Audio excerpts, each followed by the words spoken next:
Just whip him out. He whips his hair back and forth, even though he has no hair.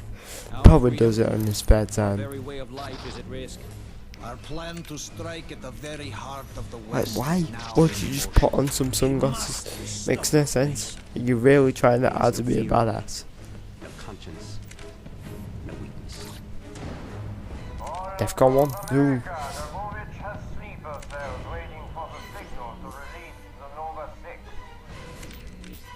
I'm told that you are the very best that we have. Anywhere. Yes, that is true. Dragovich, Kreshenko, Stein. You will need to be. These men must die. Well, we got 2 out of the 3. So that's 2/3, man. That never actually existed. Which kind of scared me. When I first saw it. Like, first time that I saw that scene, I'm like, no way. And it was just too hard to believe it, right?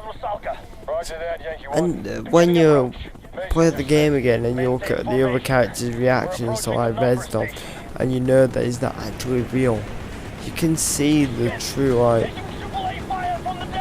things there.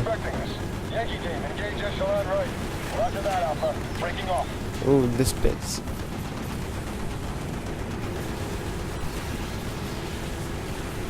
Oh, just having to go at everything on this shit now. This is actually cool, you get to drive this thing again.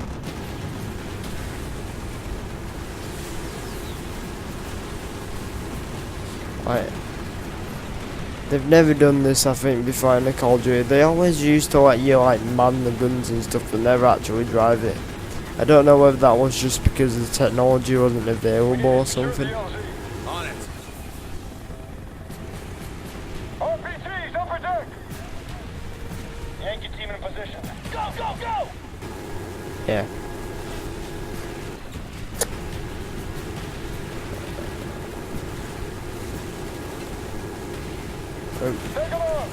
So, this game on a whole, storyline, best that Treyarch has ever done, because I didn't like the World at War storyline, and I really didn't finish the Call of Duty 3 storyline. I have played Call of Duty 3 though. Oh, you just go. Helicopter. We even have a peace sign on the front of the helicopter. That's how awesome we are. Peace, man. Peace.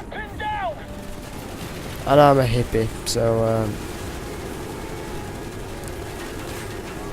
you know what, literally I'm a hippie. Everything that I do actually comes from like the 60s. Oh, fine. Everything that I like and everything that I do, it all comes from like the 60s and stuff, so all this kind of culture, it's very familiar to me, even though I never saw the 60s. The 60s happened long before I was even born, so, but I just love the era.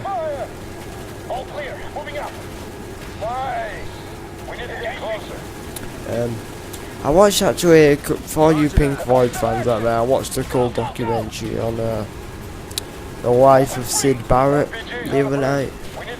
I found that really interesting. Like, I've always liked like Jimi Hendrix and Clapton and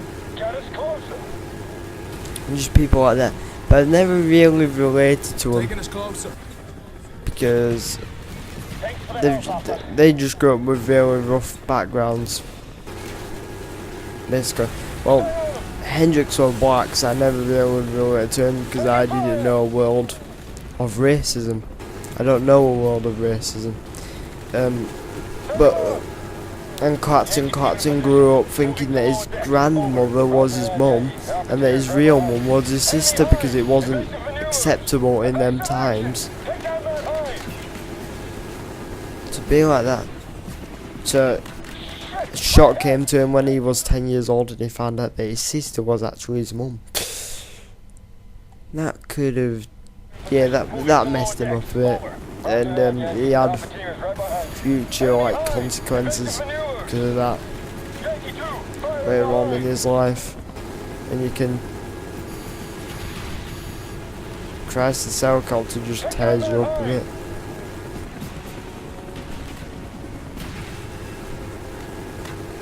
But I've started getting into Sid Barrett a couple of weeks ago, and I've started to relate to this guy. This guy is like, I can relate to him. Not because of anything, just because he is crazy. Like, he went insane. Like, he sat there and he used to play one note on stage and thought it were acceptable, right?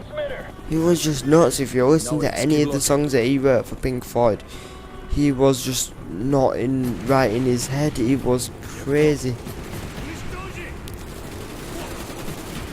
And I can relate to that, you know, it's because I'm known for being really wacky and almost childlike or retarded, possibly because I am near enough retarded, but like,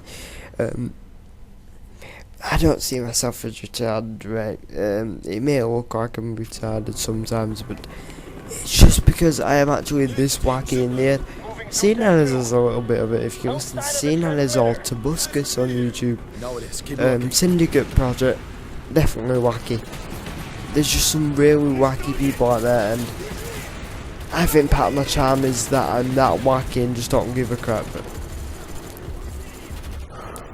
Right. I have almost this innocent, like, childlike status thrust upon me because it is almost like that. Like, I won't act mature at all of it.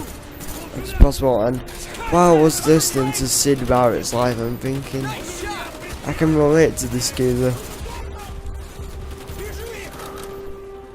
And I've been listening to a lot of Pink Floyd recently, like early Pink Floyd. Later Pink Floyd's good though, with like Money and Dark Side of the Moon and stuff like that. Real good stuff.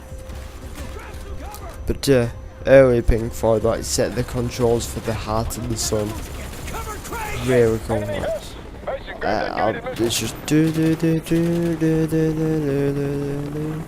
it's really atmospheric.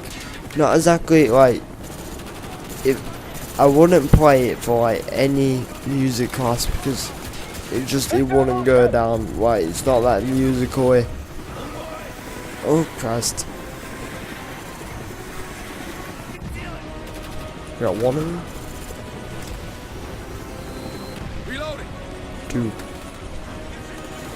just you wouldn't be able to play it in any music class. It's not melodic. Well, it is melodic. It's very melodic, but like, it's not exactly hard, or it doesn't show off your skills. It's not exactly in tune either. They use a scale, but they use a chromatic scale, so it's kind of like really eerie and testifying. So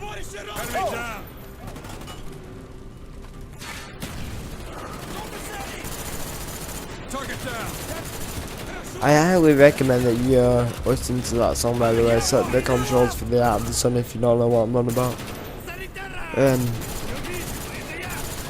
Definitely one of my favourite songs at the moment. Just had it on constant replay in my head. It's just like one rhythm. It's just that's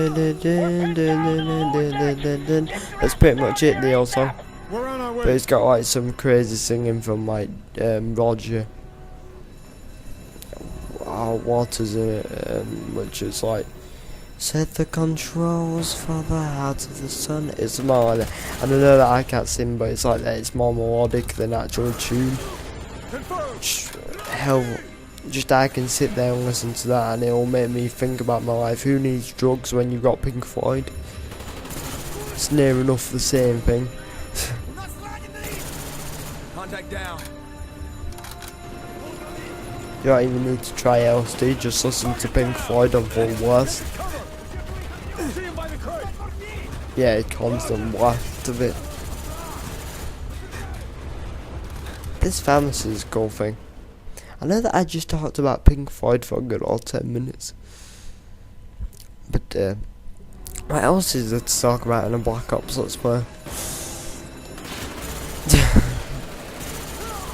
It's not exactly massive game. If I were playing like an RPG, I could just constantly talk about topics that were going on, like Fallout.